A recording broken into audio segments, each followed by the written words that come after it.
Welcome to ProPractice, your guide to piano mastery.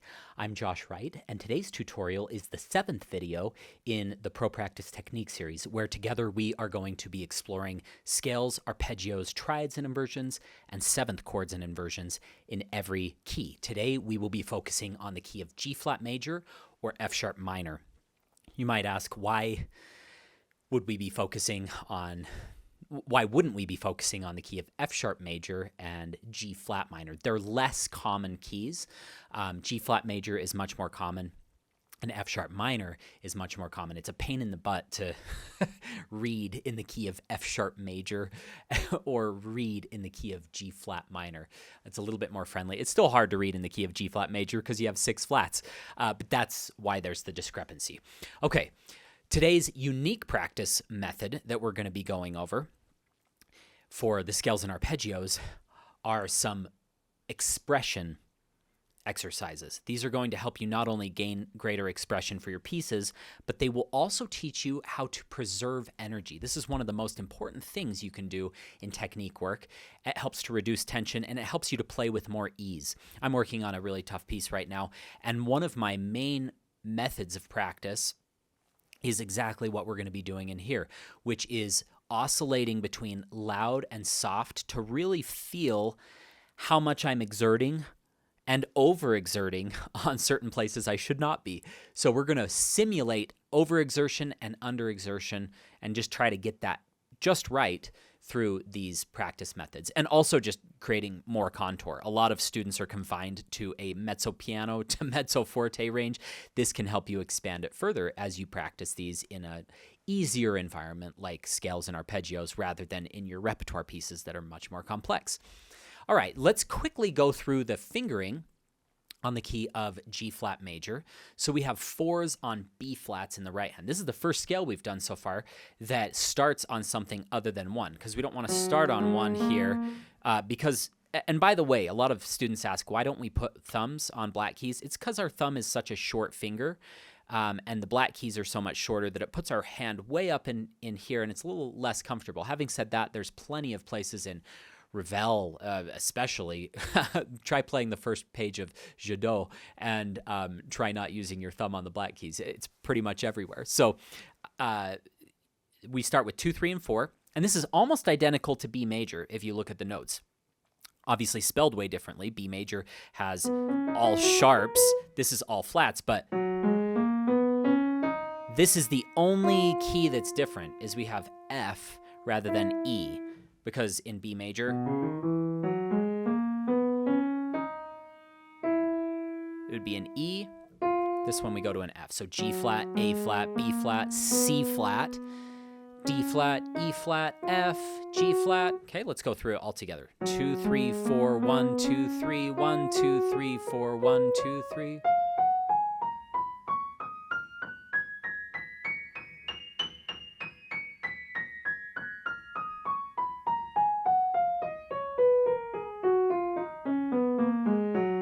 Okay, left hand, 4, 3, 2, 1, 3, 2, 1.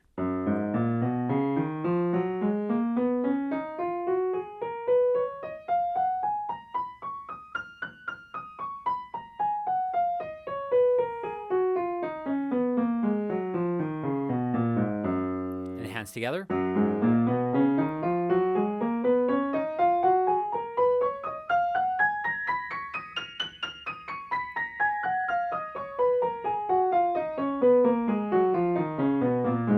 We'll also get back to our speed work in this video after that absolutely brutal video on key of B where we were going over parallel contrasting motion, symmetrical inversion, which is a brain teaser, and then that really hard slur exercise that we did at the end of the video with chords.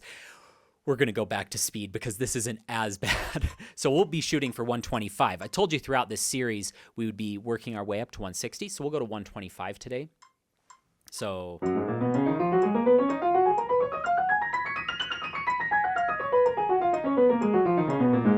okay, and I think the unique practice methods that I'm about to show you can really help to gain greater speed, and I'll explain why. Okay, so what we're going to do is we are going to simulate different amounts of crescendo, getting louder, and diminuendo, getting softer. over different lengths is what I mean. So let's do one long crescendo and one long diminuendo. So we're going to stay soft for quite a while. Gradually getting louder. And really exert a lot. Here. And then relax. Okay, again.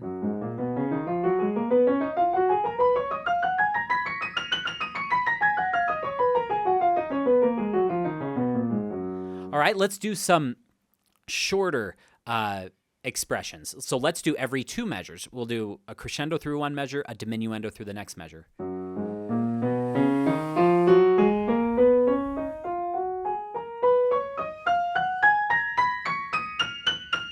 And you know what? Sorry, I'm looking up at my music. Let's do it per octave. Excuse me. So we'll go up to there, diminuendo, crescendo, and then diminuendo.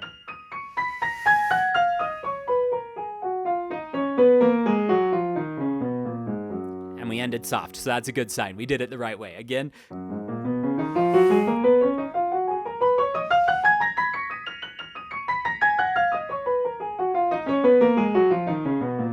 And you don't have to have an exact peak. This is actually a good exercise to make your crescendos and diminuendos a little bit more liquid and not pointed. We don't want to go and just smack that one so hard. We want it to be a general area that we swell to, because that's most often what we do in music. Yes, sometimes we arrive on a big chord and that is the climax, fine. But generally, at big climactic moments, it's a swelling of the entire texture, not just one single note. So that's what we're simulating in here, okay? And then let's do... we're going to do a different exercise for the key of F sharp minor, totally different. So let's exhaust all of our options here. You could also be doing the opposite, by the way. This is a little addendum to the second way we did, which is every other measure. You could start big and get softer to there, and then...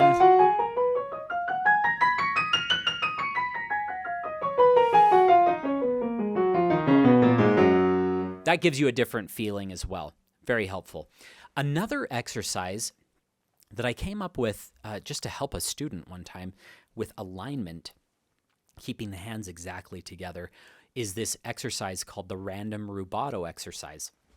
So out of ease, let's do just one measure up, one measure down, and so forth, like we were just doing. So let's do crescendo to there, and then diminuendo. But what we're going to do is we're going to randomly speed up and slow down. We're trying to make it fairly random. It probably will start to become a little patterned, to be honest, but try to do it in a random way. What this does is it forces you to get out of your comfort zone with where you speed up. So you're going to go...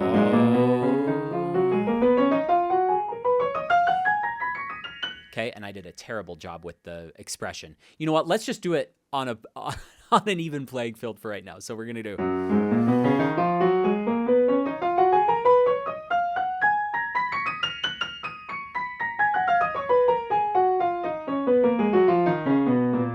So you might have like a short little burst, and then a long, slow...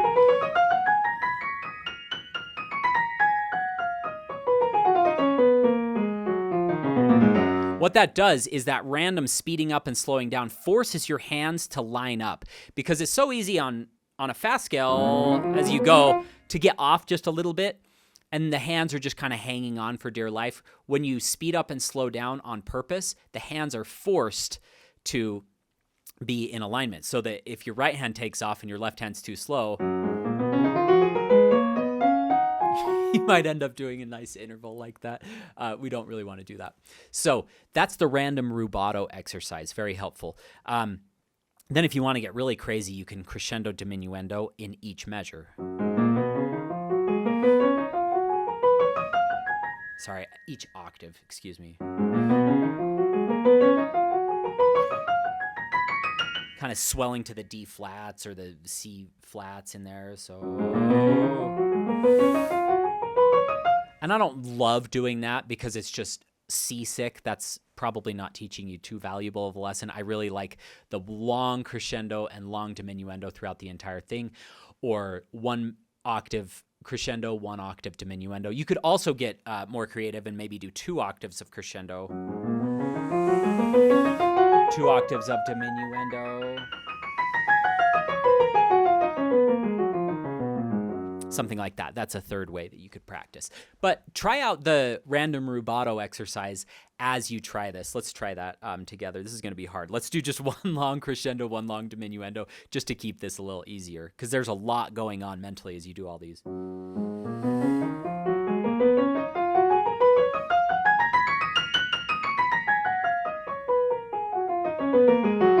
Oh, see, I wanted to get bigger as I sped up, and you don't want to do that.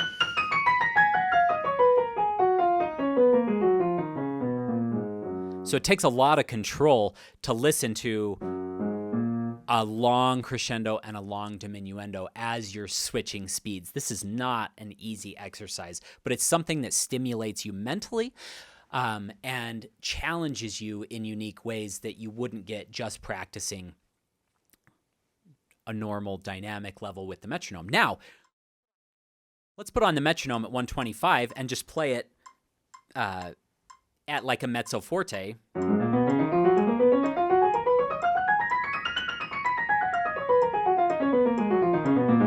Okay, cool. Feels pretty good. Now what you can do is you can put the metronome on and try to do a